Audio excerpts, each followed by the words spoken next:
Mr. Speaker, before you get to the end of that statement, there is no way of me knowing you're talking about me when you start by deputy minority. It could be leader, it could be whip. So until I heard the last word in your statement, I didn't know that you were speaking about me. But thank you, Mr. Speaker.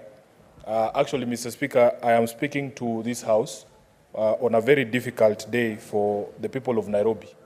Mr. Speaker, as we speak right now, many of our people are marooned in their homes. I have seen videos and photos of people on rooftops. Some homes have been swept away, roads have been swept away. Mr. Speaker, as we speak right now, footbridges in places like Kamkunji and those connecting Kamkunji to Makadara and Embakasi West, all of them have been swept away, Mr. Speaker, because of the rains that are going on. Mr. Speaker, we have a humanitarian crisis that is unfolding in Mathare Valley, and especially in Hospital Ward and Utalii wards.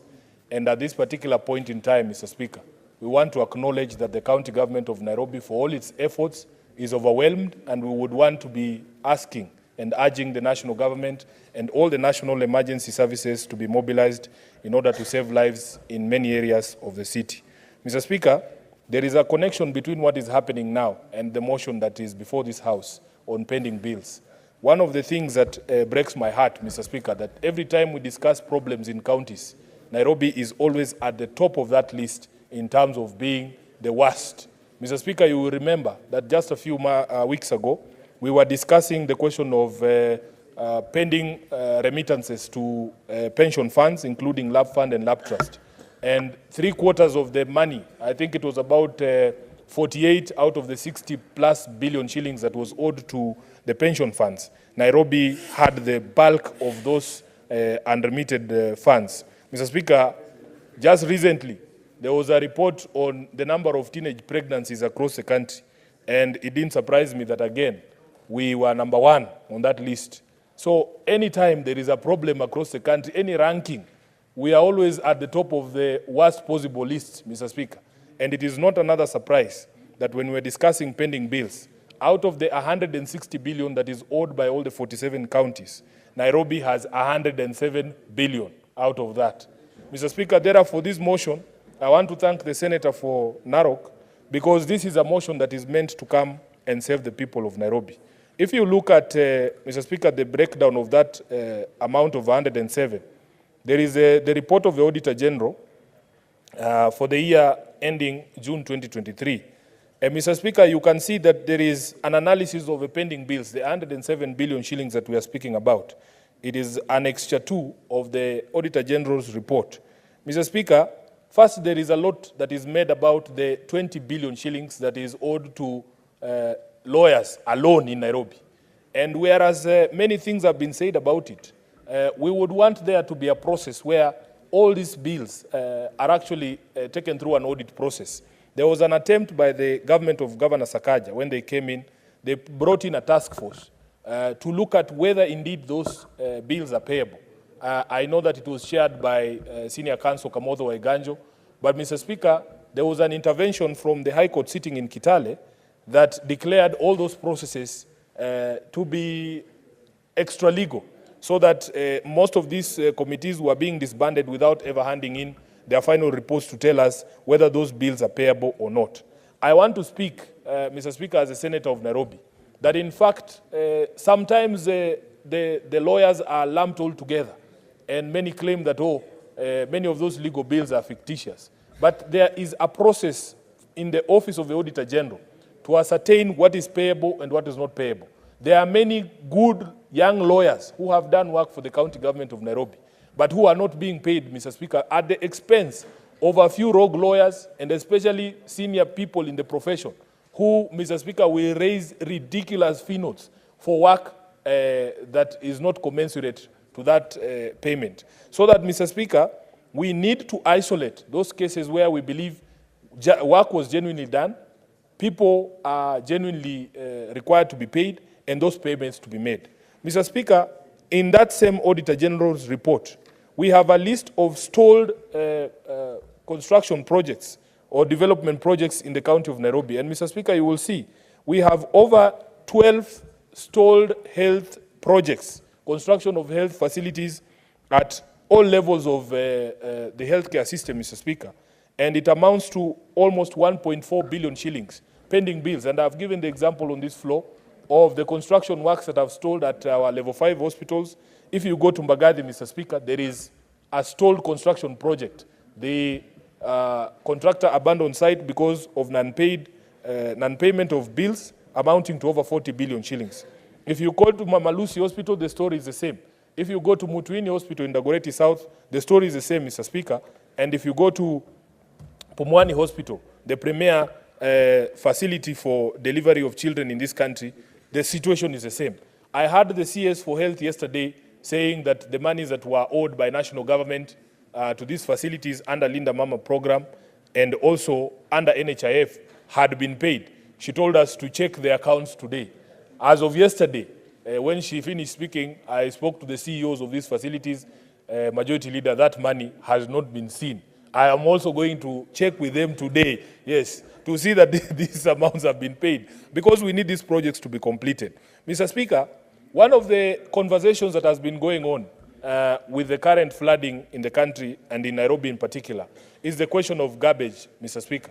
We have a big problem where garbage has become a very serious menace, Mr. Speaker, and it is contributing to the situation that we are seeing with flooding, because most of this garbage that remains uncollected in many areas ends up in our drainages, and then you see people's homes flooding. I will give you the example, Mr. Speaker. We had a collection center that was opened at Umoja Inako. Mr. Speaker, that garbage was not meant to stay there at Inako. It was supposed to be collected from Inako and taken to Dandora dumping site. Since September of last year, because the contractors have abandoned their work for non-payment, Mr. Speaker, the garbage at Inako in Umoja has now reached the power lines. That is how high up it has been stacked. We have illegal dumping sites at places like Likoni Road, Mr. Speaker. And if you speak to the business people who operate in that area behind Kartasi Brands, there is a place on Enterprise Road where an illegal dumping site was opened there. Mr. Speaker, all of those businesses from Enterprise Road coming all the way up to Road C, to Road B, all of those places right now as we speak are flooded. People are counting very serious losses because of non-collection of garbage and dumping of soil on the riverbed in that particular area of the Ngong River. Mr. Speaker, I had a conversation one time. One young contractor came to my office. He had been contracted to collect garbage.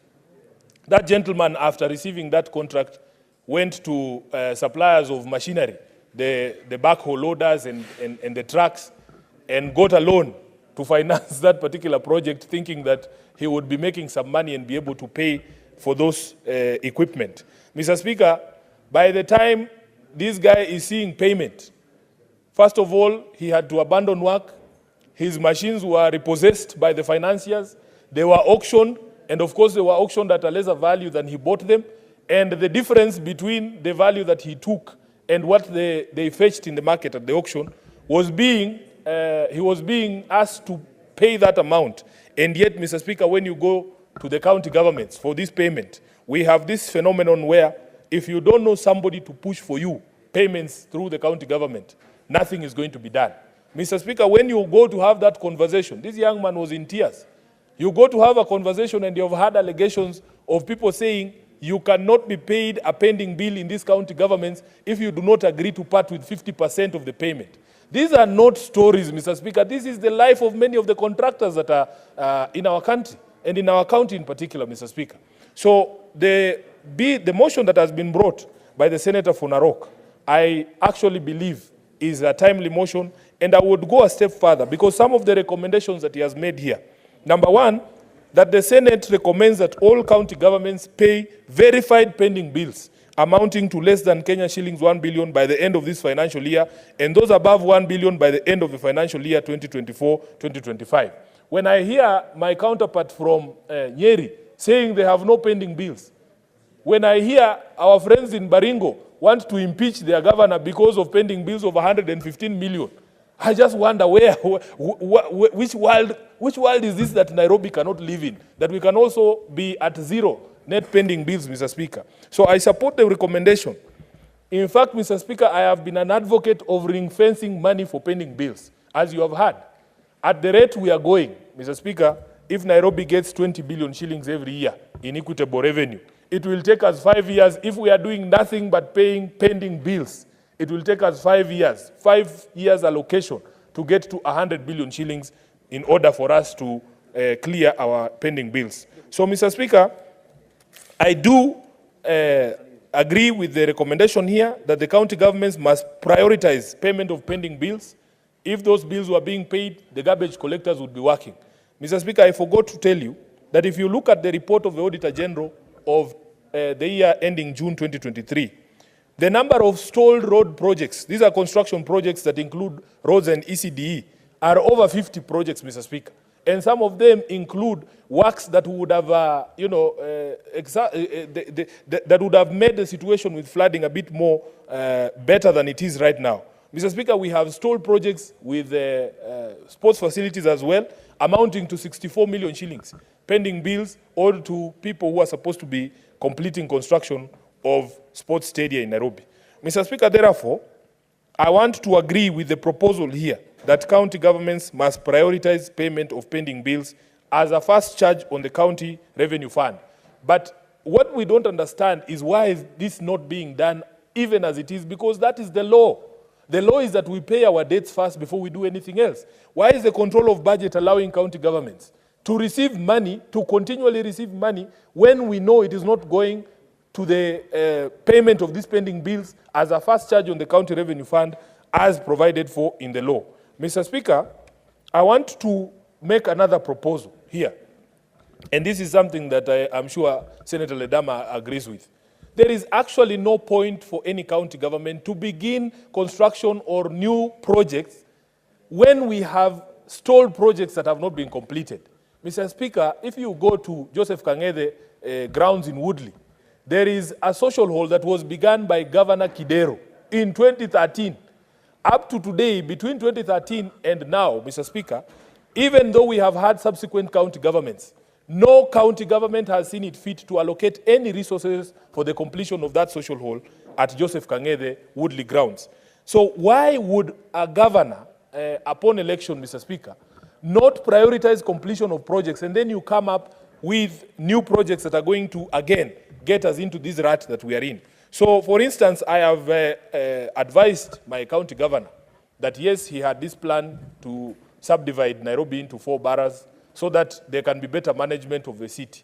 But you don't need to build new borough offices. That is the one thing that I have told him, and I'm sure he understands, that in fact, when we have ward offices for the counties, there is no need for us to build any new offices for the county government, yet we have stalled projects in the health sector and other critical sectors, Mr. Speaker.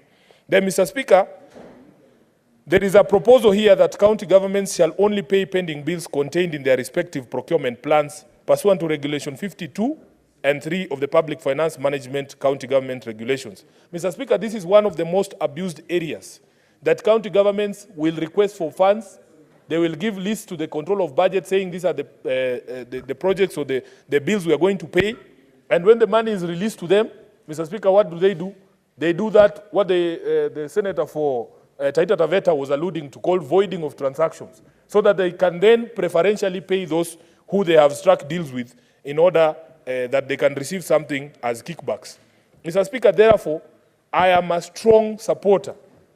In fact, if today you tell me that we should ring fence all the money that comes to Nairobi County government, we start paying off suppliers and contractors, people who are working on our drainages, I don't think anybody in Nairobi would object if we are going to prioritize payment of the people who collect our garbage. I don't think anybody in Nairobi would complain if we said we are going to stop everything else, we are going to focus on this service delivery.